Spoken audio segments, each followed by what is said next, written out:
This right here makes me feel like a kid on Christmas. See, I've been looking for a good dip station for a long time. Something that allows me to perform explosive reps, keep my legs straight, and even add extra weight. Basically do my regular workouts but from home and without compromise. The usual problem though is that if you want something truly stable, the prices become very expensive.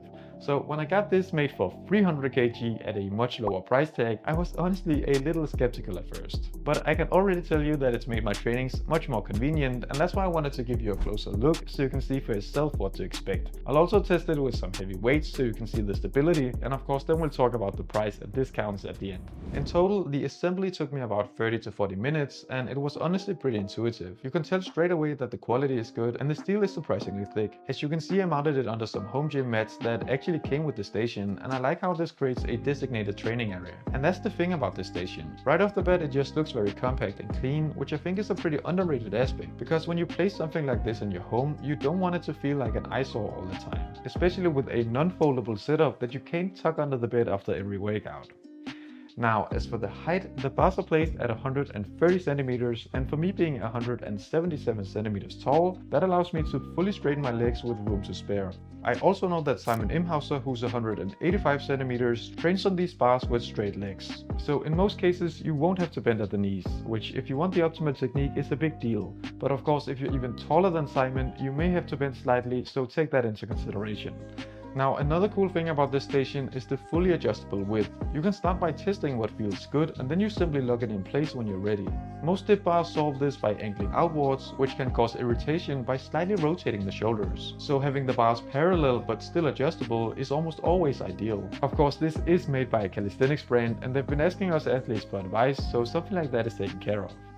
Now, let's move into maybe the most important aspect, the stability. Can you perform explosive reps and add extra weight without concern? Well, after running these bars through a few of my completely regular workouts, I haven't experienced any issues. Looking back on the clips, there's maybe a very slight wobbling, but nothing I've noticed to hinder performance. And knowing that the bars are tested to 300 kilos definitely gives a sense of calm. This year I'm aiming to hit 130 kg in dips, and even then there's still like 100 more kg to go. I would literally have to crush the world record to even enter that territory. So for almost everyone, it's built to be more than strong and stable enough. And if your floor is slightly uneven and you do notice a minor wobbling, the station comes with plate pins so you can load weight onto the base for extra stability. I got these plates alongside the station, but almost any plate will fit here. But keep in mind that in order to make it so stable, the trade-off is a bigger setup that takes up permanent space. Not a huge issue if you have room, but something to consider compared to more mobile options. And another thing I noticed when it comes to feeling stable is actually the size of the handles. 45mm creates quite a big surface area, and it feels like you can transfer all of your weight into the bars even when pushing the limits. So I do like that choice. But overall I would say that the biggest benefit, at least for me, is the freedom. It's super convenient, and on busy days I can quickly get a good workout in without sacrificing the quality of my dips. No commute and no waiting, which is really cool.